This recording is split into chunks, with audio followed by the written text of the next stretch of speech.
Well, think of consciousness, what that's capable of, refined even further.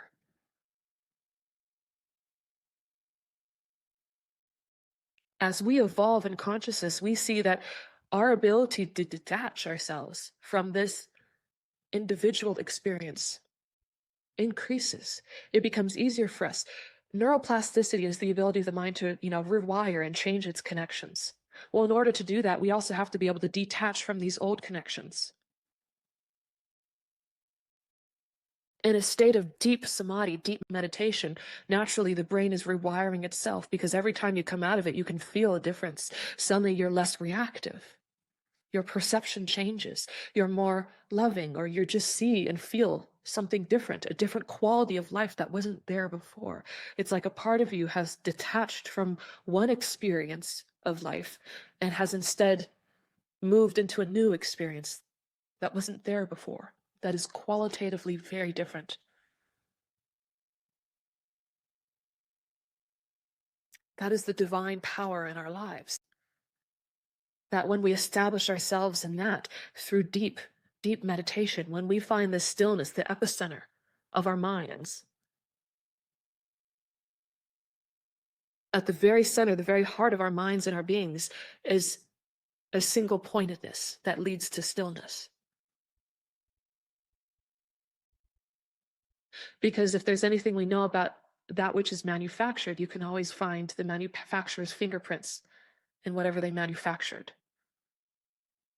They'll always brand it, they'll put a logo on it, they'll do something. You can always trace it back to the manufacturer. Within the mind, within these infinite facets, which is really just consciousness with a structure, a manufactured consciousness.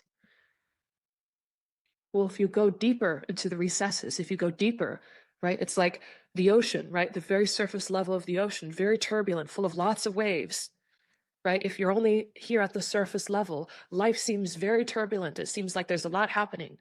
It seems like life is a very specific way, but when you go deeper into the deeper depths of the ocean, you find an incredible stillness that's happening simultaneously as those wild waves atop it. And that stillness, when you go deep enough, it is not influenced or touched upon by those waves. It stays that way. It is permanently still.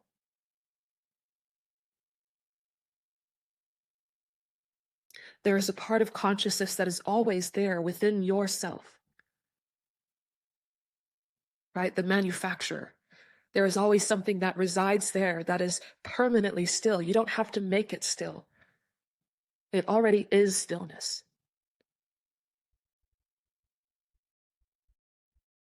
And when we're sincere and we're looking for that, when that's what we want, right? When we align ourselves with the highest ideal, we divert ourselves. We try our best to follow the Dharma.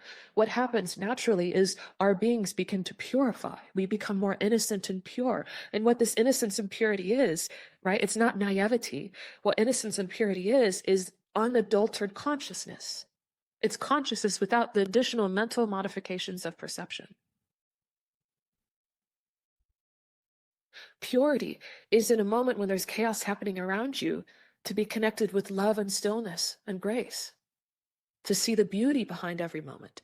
That's purity, to see the truth, to be so pure in consciousness that amongst those turbulent waves, you reside permanently. You adhere in that deep stillness of the ocean, unaffected. Because the mind can detach. It can go deep, deep into that ocean until eventually it stays there. And you can't separate it. And that's enlightenment. Complete permanent suffusion with that light, that ocean of light. In that permanent stillness, and you remain unaffected by anything else. And it's not something you have to force. It's not even something you have to discipline or make happen. You don't have to detach yourself. It's just something that you are now. It controls you. You're just unaffected.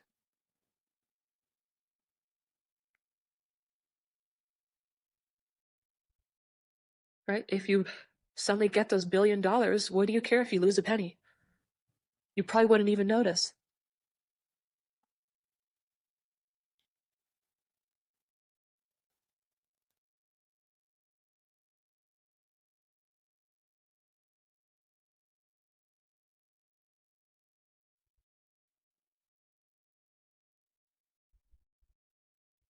It's like you're in the room with the sun and a bunch of people are fighting over whose candle is the brightest.